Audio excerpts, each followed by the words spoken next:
Bonsoir. Foot fucking Fredo fait un tabac chez Noubari.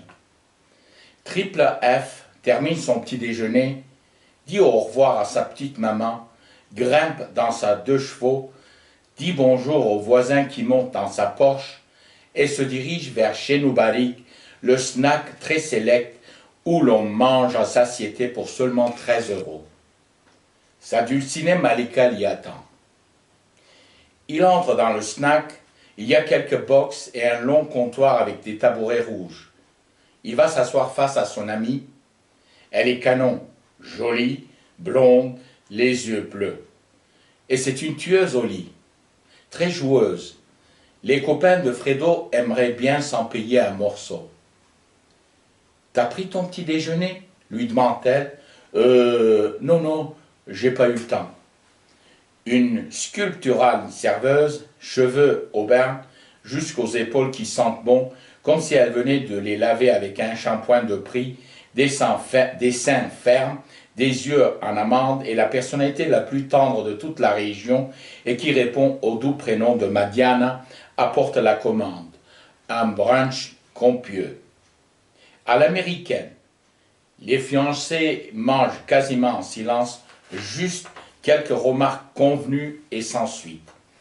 Foot fucking Fredo se met debout subitement, comme si un scorpion l'avait piqué, déboutonne sa chemise en denim et la pose sur la chaise d'à côté, défait son jean et la pose au-dessus de la chemise.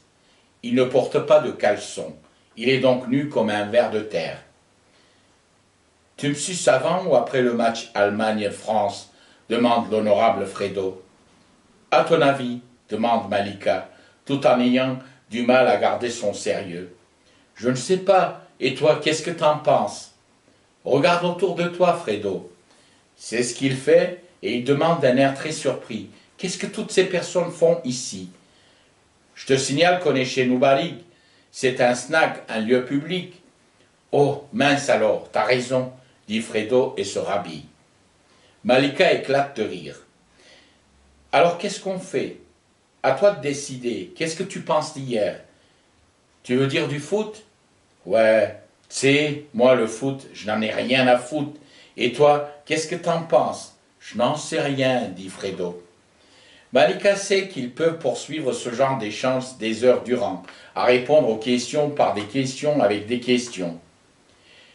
J'ai couché avec Giorgio, dit-elle, pour couper la monotonie qui s'était vite installée. Pendant 1 minute entière, Foot fucking Fredo ne dit rien de l'annonce qui lui a faite Malika. Il est suffisamment roublard pour savoir que cette apparente indifférence est sa meilleure revanche, la façon la plus dure de la punir, de lui infliger de la peine en représailles, de prétendre que son infidélité n'est pas assez importante pour mériter une discussion, sans compter qu'il ne sait quoi lui dire parce qu'il a peur d'en parler. Craignant un affrontement qui mettrait le feu aux poudres jusqu'à la déflagration avec le risque d'une demande de rupture du contrat des fiançailles. Et si elle ne s'excusait pas? Et si elle dit qu'elle va le refaire avec Giorgio, dont il ne veut pas?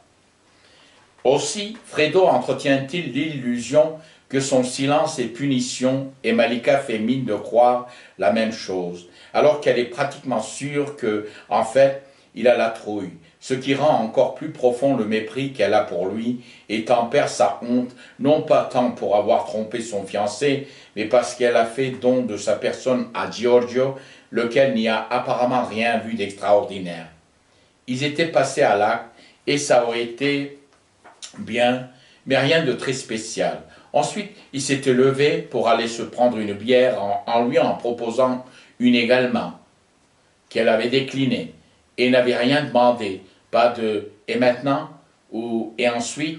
Après quoi, elle était rentrée sagement chez elle, elle s'était lavée pour le sortir de sa tête et de son corps, sans pouvoir éviter pour autant la vérité.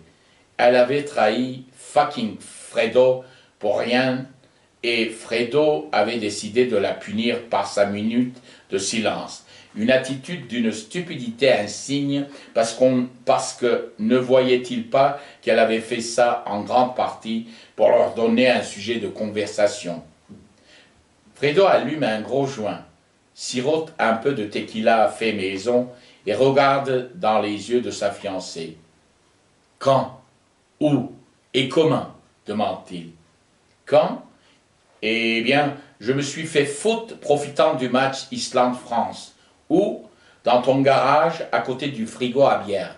Comment? On était là, à siroter une bière bien froide, on causait sur des choses et autres. Il me dit soudain, Seigneur, quel canon, putain! Il voulait me baiser, avec toute la subtilité d'un orang-outan chargé au speed. Il m'attrape par la taille et me dépose sur le capot de ta 2 chevaux, sans même me montrer un semblant de tendresse. Il écarte mes jambes, arrache ma culotte, tu sais, celle que tu m'avais offerte pour mon anniversaire, et m'enfile là, sur place, entre vos cris et les buts contre l'Islande. Remarque, j'aurais préféré qu'il démarre la voiture avant la galipette. Ça aurait été plus romantique, mais on n'avait pas la clé de contact. L'honneur, plutôt le déshonneur, le frappe comme un grand coup à la poitrine. Il a l'impression qu'il ne peut plus respirer.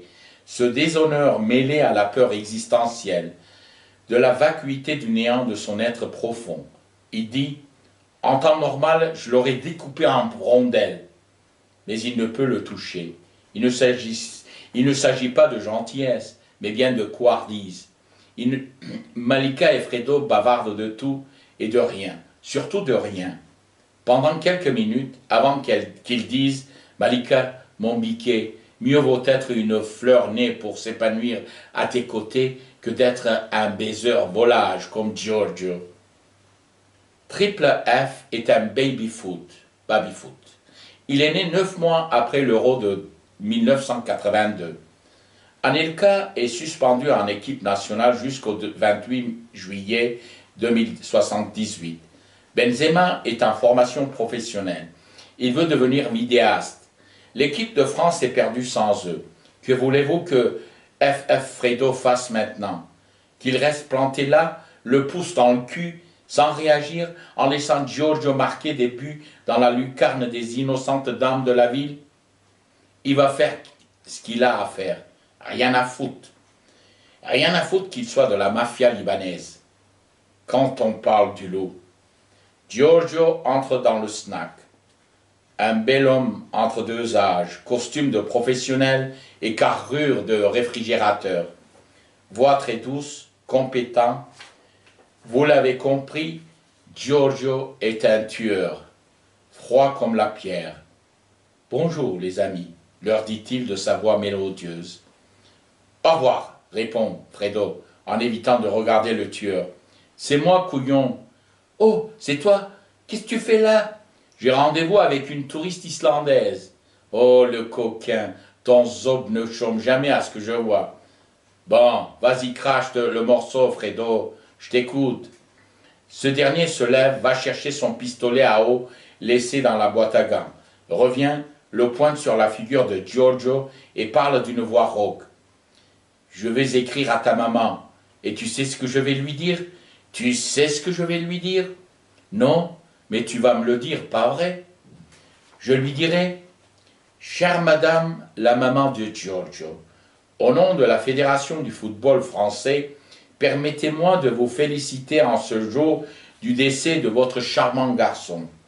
C'est une triste date pour tous les footeux de notre nation, infatigables séducteurs, brillants menteurs, tueurs de terrain, passionnés et passionnants, c'est tout cela à la fois qu'a été votre fils Giorgio, qui restera à jamais gravé dans les mémoires des supporters de l'équipe de France cocu de notre région et sur la plaque commémorative que l'on ne manquera pas d'apposer sur la médiathèque municipale où il allait draguer.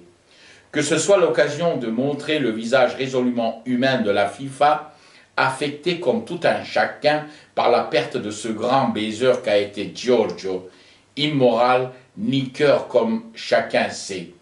Notre fédération ne l'oubliera jamais, comme elle n'oublie jamais aucun de ses fils. Sachons, madame, par ces gestes emplis de dignité, signifier qu'un talent comme celui de votre défunt fils n'est pas une coquille vide sur laquelle les fouteux peuvent s'asseoir à leur guise, tout en faisant semblant, par des mots creux et du verbiage coloré, de s'intéresser à des domaines où ils ne comprennent rien. Comme personne, il a incarné l'ignorance, la lâcheté et la soif de la méchanceté, héritage de la mafia libanaise, conjugué à ce talent qui lui est unique, tueur à sang-froid. Et pourquoi tu ferais ça, Fredo? Pourquoi? Pourquoi, Jacques Fredo? Eh bien, parce que you fucked my wife. You fucked my wife. Je traduis en français. Tu as baisé ma femme. Tu as baisé ma femme. Noubarik, hôte toujours parfait, s'approche et dit « Allons, range-moi ce pistolet à eau avant que tu nous blesses quelqu'un, Fredo. On est entre amis. »« This man fucked my wife. This man fucked my wife. He fucked my wife. » Je traduis. « Cet homme a baisé ma femme. Il a baisé ma femme. » Noubarik réfléchit un instant avant de délivrer une réponse qui deviendra légende dans notre ville. « Eh, dit-il, c'est bien ce que tu fais aussi, non ?» Logique irréfutable. « Allons, mec, dit Noubarik en passant le bras autour des épaules de Fredo. « Joins-toi à la fête, regarde le match Allemagne-France avec nous ce soir. » Fredo, I fucked your wife. I fucked your wife. Je traduis. J'ai baisé ta femme. J'ai baisé ta femme, dit Giorgio. Foot fucking Fredo est là, planté comme un imbécile, sans trop savoir, la tête pleine d'idées qui se bousculent. Il pose son pistolet à eau sur la table et se met à chialer. Et maintenant, il va falloir que Giorgio lui trouve une boîte de Kleenex tellement il pleurait. Nasillait, reniflait tout ce qu'il pouvait. Il met la main à la poche, en sort un mouchoir en tissu. Non, c'est une culotte de couleur rouge. Il l'attend à Fredo. « Qu'est-ce que tu veux que je fasse avec ?» demande triple F. S'il y a une chose que Giorgio déteste, c'est une cloche à moitié intelligente. Il sourit comme s'il s'apprêtait à acclamer que la nuit tend à être plus sombre que le jour et demande « Alors, qu'est-ce que tu comptes faire? Me tuer avec ton Magnum Pisseur 007 ?»« Non, je vais t'offrir un poney, » répond Fredo. « Mais putain, t'imagines quoi, bien, hein? Que j'allais commettre un crime à cause d'une cruche qui n'aime pas le foot? » « Sage parole, j'apprécie, » lui répond Giorgio. « Un cow-boy comme je les aime, renchérit Noubarik, le patron du snack. « Je ne suis pas un cow-boy, dit Freddy à cran. « Est-ce que tu vois des bottes et un grand chapeau à la con? Cow-boy! Fuck les vachers! »« T'as du cran, mon gars. T'es un homme, un vrai, dit la ravissante serveuse, Madiana, qui se trouvait là par hasard. Merci.